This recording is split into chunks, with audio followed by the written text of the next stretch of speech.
안녕. 오늘은 채반식의 논이야기를 시작하겠습니다. 자, 다 준비되셨나요? 연암인들은 직접 오셔서 받으실 수가 있는 자료입니다. 우리 연암에 정리 자료 준비를 해주시고 그리고 수능 특강은 169페이지입니다. 자, 그래서 연암 부자리 없으면 수업이 불가능합니다. 학원에 요청하셔서 받으셔야 되겠고 비연암인 친구들은 어쩔 수 없습니다. 자, 그러면 안티 엄청 늘어나는 거 아니에요? 자, 논이야기 우리 먼저 전체 줄거리를 보기 위해서 연암 자료로 먼저 들어가 보도록 할게요. 연암 자료 수능 칠 때까지 절대로 버리시면 안 됩니다. 잘 가지고 계셨다가 10월 달에 쌤이 이렇게 특징 위주로 정리를 잘 해놨잖아. 그거를 다 한 번은 정리를 해봐야 돼요. 자, 그러면 논이야기 들어갑니다. 갈래는 단편소설이고 풍자소설이고요. 자, 거기다가 농촌소설까지도 하나만 더 넣어주세요. 자, 논이야기는 단편이자 풍자이자 농촌소설입니다. 자, 배경은요. 자, 배경이 중요하거든요. 광복 직후라는 배경이 아주 중요합니다. 광복 직후 배경 중요합니다. 자, 그리고 농촌입니다. 시점은 3인칭 전지적 작가 시점입니다. 자, 그거 나중에 보면서 확인하도록 하고 성격은 풍자와 비판적이고 제재 필요 없고 주제에 별표 쳐주세요. 자, 이 작품에서 제일 중요한 게 주제입니다. 자, 주제 두 가지로 볼 수 있어요. 광복 직후의 국가의 토지 정책에 대한 비판이다. 자, 이렇게 돼 있죠. 중요하죠. 자, 여기서 우리 토지 정책에서 화살표를 빼주시고 토지 정책의 어느 부분 때문에 이게 부정적이라는 거예요. 토지 정책. 자, 일단 독립이 됐죠.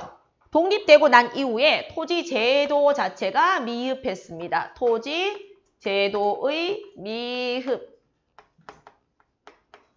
토지 제도가 미흡했어요. 자, 이게 첫 번째.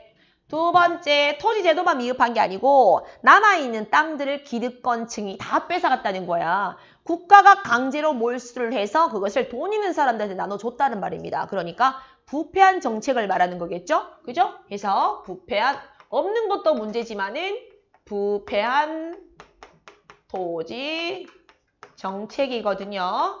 부패한 토지 정책. 자, 매우 잘못된 정책이었어요. 자, 어땠는데요? 남아있는 땅들을 조사해서 본주인한테 찾아주기는커녕 빈 땅을 국가가 몰수합니다. 국가의 토지 몰수. 국가가 토지를 몰수를 하고 난 다음에 이 몰수한 땅을 누구 위주로 나눠줬죠? 권력층에게 나누어 준 겁니다. 권력층이 차지를 하게 된 겁니다. 국가가 토지를 몰수했고 그 토지를 권력층이 부정적으로 차지를 하게 된 실제 우리 일제강점기 끝나고 난 이후에 토지제도가 타락했고 없었고 엉망진창이었습니다. 자, 요거를 이야기하는 거야. 작가는 두 가지를 공정하게 지금 동등하게 요구를 하고 있어요. 자, 이게 첫 번째 비판. 두 번째 주제입니다. 국가보다는 개인의 이익만 추구하는 소시민적인 삶의 태도 비판. 이렇게 적혀 있죠? 자, 거기다가 자, 하나 더 적읍시다. 이게 똑같은 말로 왜곡된 역사의식입니다. 왜곡된 역사의식을 가지고 있는 주인공 한동문이라는 사람을 통해서 이런 사람들을 비판하고 있는 겁니다. 자, 이제 그러면 됐고 특징 한번 보도록 해볼게요. 특징. 시대 변화에 따른 인물의 내면 심리를 드러내고 있다. 자, 시대 변화에 따라서 인물이 좋았다가 기대했다가 분노했다가 좌절했다가 또 좋았다가 이렇게 바뀝니다. 두 번째, 개인과 사회의 갈등. 맞죠? 개인과 사회의 갈등은 이 글에서 한생원과 국가입니다. 한생원과 국가. 한생원과 국가입니다. 갈등을 상징적 소재를 통해서 제시하고 있다. 논입니다. 논. 상징적 소재는 논. 논을 통해서 제시하고 있습니다. 자, 세 번째, 인물의 냉소적인 어조. 나 독립됐을 때 만세 안 부르기를 잘했지? 하면서 냉소적으로 드러냅니다. 자, 그리고 시간의 역전적 구성. 오케이, 역순행적 구성 들어가 있습니다. 자, 현재에 있다가 과거로 들어가고 하거든요. 자, 우리 작품 줄거리 들어가 볼게요. 자, 논이야기랑 오늘 세 작품 중에서 논이야기랑 너와 나만의 시간은 줄거리가 중요하고 그 다음에 잔등은 어려워요. 잔등은 조금 꼼꼼하게 봐야 되거든. 자, 논이야기 해보자. 작품 줄거리 들어갑니다. 일본인들이 온갖 재산을 그대로 내어놓고 달아나게 되었다는 이야기를 했다. 자, 요거는요. 우리 8월 15일 무조건 항복을 말합니다. 일본의 무조건 항복. 자, 우리 일본의 무조건 항복을 말하는 거예요. 일제강점 종결을 말하는 겁니다. 무조건 항복되어서 모든 걸 내어놓고 달아나게 되었다는 이야기를 들은 한생호는 어깨가 우쭐했습니다. 자, 토지를 찾는다는 기대감 때문입니다. 토지에 대한 기대감 때문이겠죠. 일본인에게 팔아넘긴 땅이 꿈결같이 도로 자기의 것이 된다니 이렇게 세상에 신기한 도리라고는 없었다. 한생원의 아버지의 부지런함으로 장만한 10서너 마지기와 7 마지기의 2자리 논이 있습니다. 그런데 피와 땀이 어린 그 논을 겨우 5년 만에 고을원에게 뺏겨버렸죠. 동학의 잔당에 가담했다는 누명 줄 거 주시고요. 자, 요거는 봉건제도 탄압입니다. 봉건제도의 탄압입니다. 그래서 자, 우리 채반식 보면 한생호는 국가에 대한 불신이 굉장히 커요. 아버지 땅을 강제로 빼앗겼으니까. 그런데 본인이 땅을 판 거는 돈 받고 판 겁니다. 자, 계속해서. 자, 그랬다. 잡혀간 지 사흘 만에 10서너 마지기의 논을 바치고야 풀려났다. 일제강점 바로 이듬해에 한생호는 나머지 논 7 마지기도 불가불은 어쩔 수 없이 란 뜻이죠. 어쩔 수 없이 팔지 않으면 안 될 형편이 되었습니다. 마침 일본인 요시카와 자 옆에 한자 길천이라고 되어 있죠. 자, 길천이가 인근의 땅을 시세보다 갑절이나 더 주고 산다기에 그 돈이면 빚도 갚고 남은 돈으로 다른 논을 사리라 생각하고 모두 팔아버렸습니다. 자, 그러나 인근 부근 땅값을 올려놓았기 때문에 빚은 갚고 논은 살 수가 없었죠. 자, 여러분들 여기서 보세요. 한덕문이가 자기 땅 남아있는 땅 처음에 아버지 때 벌었던 그 땅은 뺏긴 게 맞죠. 그죠? 동학농민운동에 참전했다는 그런 의심으로 자, 뺏겼는데 지금 여기서 길천이 요시카와에게 뺏긴 거는 뺏긴 거예요? 아니에요. 돈 받고 정식 거래 판 겁니다. 이거 지금 보세요. 여러분들 정당한 거래입니다. 정당한 거래요. 정당한 거래를 한 거예요. 한생호는 요시카와에게 팔아넘겼습니다. 정당하게. 7 마지기 논을 보러 나섰습니다. 그런데 한생원이 그곳에 이르렀을 때는 한창 나무를 베고 있는 중이었죠. 사람들은 요시카와 농장 관리인 강태식이한테서 돈을 주고 샀다는 대답을 합니다. 이 속에 밝은 무리들이 일본인 농장이나 재산을 줄 거 주세요. 일본인 농장이나 재산을 부당 처분해서 배를 불린 일. 자, 요런 일이 뭐 때문에 생겼을까요? 요런 일 때문이죠. 토지 제도가 제대로 안 나와 있으니까. 그지? 당시에 토지 제도 자체가 제대로 안 돼 있어서 관리자들이 주인 없는 땅을 막 팔아 제끼고 이랬단 말입니다. 계속 자, 이런 일이 있었는데 이 삼판도 자, 삼판은 메갓이라는 산 끼고 있는 땅입니다. 땅도 그런 것 중에 하나였다. 그 뒤에 1인들의 재산을 조선 사람에게 판다는 소문이 들렸습니다. 돈을 내고 사야 된다는 것이다. 한생호는 그럴 재력도 없지만 도대체 전에 임자가 있는데 그것을 아무에게나 판다는 것이 한생원 보기에는 불합리한 처사입니다. 한생호는 구작에게 달력해서 한다는 얘기가 독립됐다고 했을 때 내가 만세 안 부르기를 잘했지 줄 거 주세요. 자, 역사의식 X 결여됐죠.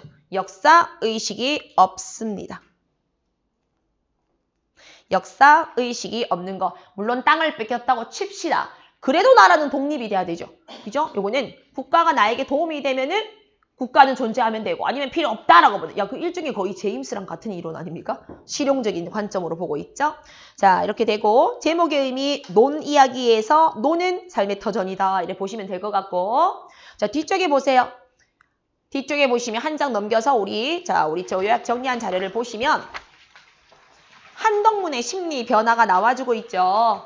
그죠? 그래서 심리 변화가 동학농민 후에 패망해서 일제 광복, 광복 후에 이렇게 나와 있습니다. 됐나요? 자, 요 줄거리를 위주로 한번 보시고 자, 논의 소유권과 상징성 마지막으로 보겠습니다. 자, 논의 소유 요것도 없었으면 우리 다 필기가 들어가야 되는 것들이에요. 자, 논은요 원래 아버지 한태수 한생원의 아버지에게 있다가 고을수령한테 뺏겼죠. 자, 그 다음에 남아있는 논 이제 전체가 아니고 다시 뺏어온 게 아니고 남아있는 논의 일부를 한생원이가 길천이라는 애한테 돈 받고 팔았죠. 자, 근데 중요한 건 위에 있는 방법을 보세요. 옆에 있는 방법. 방법이 처음에 아버지의 땅은 무고죄에 의한 기부 강요입니다. 강탈입니다. 강탈. 하지만 두 번째에 한덕문이가 길천이에게 판 거는 정상거래 매매입니다. 매매. 그러니까 할 말 없습니다. 광복 이후에는요. 국가가 매수인한테 팔아넘기는 겁니다. 모르죠? 누구한테 팔았는지 모르죠? 그죠? 자, 이거는 그냥 돈 받고 유상 분배입니다. 분배입니다. 돈 받고 유상 분배. 됐나요? 자, 이렇게 해서 논 이야기의 전체 줄거리고 짧거든요. 교과서 전문 실릴 정도로 우리 시지고 2학년들은 예전에 학교 다닐 때 공부를 했었습니다. 그래서 그 정도로 짧아서. 자, 우리 그럼 본문을 다는 보지 말고 일부만 보도록 해볼게요. 특히 땅에 대한 국가가 어느 정도로 타락을 했는지 그 부분을 위주로 보겠습니다. 169페이지입니다. 자, A 부분입니다. 잘 따라와 주세요. 갑니다. 원과 토반과, 자, 토반은 토착 양반이에요. 원은 원이겠고 원님. 자, 원님과 토착과 아전이 있어서, 자, 아전은 실무를 담당하는 관리죠. 실무 담당 아전이 있어서 토색질이나 하고, 자, 토색질은 강제로 뺏는 거예요. 뺏는 일이나 하고, 붙자다 받아 때리기나 하고, 교만이나 피우고 하되, 세미는 세금이죠. 곡식을 세금으로 받아가는 세미는 국가 이름으로 꼬박꼬박 받아가면서 백성은 죽어도 모른 채를 하고 하는 나라의 백성으로도 살아보았습니다. 자, 요렇게 사는 나라의 백성은 어떤 백성이죠? 구한말 봉건제도를 말하는 거죠. 자, 구한말 봉건제 탄압 하나 더 착취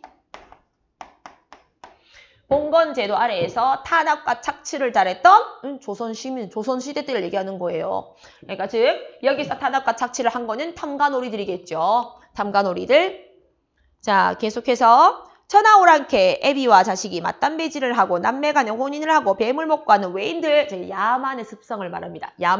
야만 습성을 가지고 있는 외인들이 저희가 주인이랍시고 교만을 부리고 순사와 헌병 칼바람에 조선 사람을 개돼지 대접을 하고 공주를 내고 징용을 당해서 블라블라블라블라블라블라. 자, 요 문단은요 두 번째 일제강점을 말합니다. 그래서 이렇게 조선시대 때 억압도 당하고 살았고 일제강점도 당하면서 살아봤다. 자, 이제 결론 나옵니다. 그러니 결국 자, 우리 A 두 개가 바로 국가 간의 근거들입니다. 자, 이 작가나 혹은 한덕문이가 국가를 어떻게 바라볼지 첫 번째 근거가 봉건제 이런 데 살아봤는데 거지 같더라. 두 번째 일제강점 살아봤는데 거지 같더라. 자, 그래서 결국 그러고 보니 라고 나와 있죠. 위에 근거 두 개를 합쳐서 이제 국가간이 형성이 되는 겁니다. 국가간. 그러고 보니 나라라고 하는 것은 내 나라군 남의 나라군 있었댔자. 자, 줄 거 보세요. 백성에게 고통만 주는 거더라. 줄 거세요. 백성에게 고통이나 주자는 것이지 유익하고 고마운 것은 조금도 없는 물건이었다. 됐죠? 자, 이거 작가 가치관이거든요. 이거 작가의 가치관이에요. 작가의 가치관이 반영이 돼 있어. 반영. 자, 작가의 가치관 중에 어떻게 반영이 돼 있는지? 국가관입니다. 국가는 이런 존재다. 그래서 부정적 국가관이 반영이 되어 있습니다. 부정적인 국가관. 국가는 이런 존재야. 계속. 따라서 앞으로도 새 나라는 말고 더한 것이라도 있어서 요긴할 것도 없고 필요한 것도 없고 아쉬울 것도 전혀 없을 것이다. 자, 이래 돼 있죠. 자, 돼 있고. 자, 그래서 됐고. 자, 그 다음 밑에 문단에서는 우리 굵은 글씨 쳐져 있는 거 한번 볼게요. 한덕문은 허황되고 해픈 값을 하느라고 술과 노름을 쏠쏠히 좋아했다. 성격 제시 직접이죠. 직접 성격 제시입니다. 직접 성격 제시입니다. 자, 그리고 참고로 전지적 작가 시점이지만 특정 인물에게 초점을 맞춘 서술입니다. 특정 인물 한덕문에게 초점을 맞춘 서술이에요. 특정 인물에게 초점을 맞춘 서술입니다. 특정 인물에게 초점을 맞춘 서술입니다.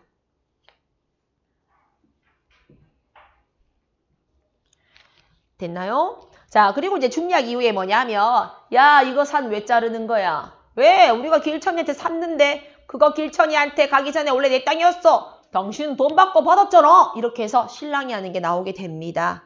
자, 그리고 그 이후에 들어가서 구장한테 가서 제일 마지막 부분. 됐죠? 제일 마지막 부분에 가서 구장한테 가서 이제 이 사건에 대해서 이제 알게 되는 거. 이렇게 끝이에요. 쉬워서 뒷부분에는 그냥 끝내겠습니다. 그대로 쭉쭉 읽는 수밖에 없거든. 그러니까 여러분들이 꼭 한번 읽어봐봐. 아까 줄거리가 좀 쉬워가지고 이렇게 보면 될 것 같아요. 자, 됐고. 얘들아, 근데 여기서 중요한 게 잠시만 선생님 보자. 국가가 꼭 나에게 도움이 돼야지만 존재해야 됩니까?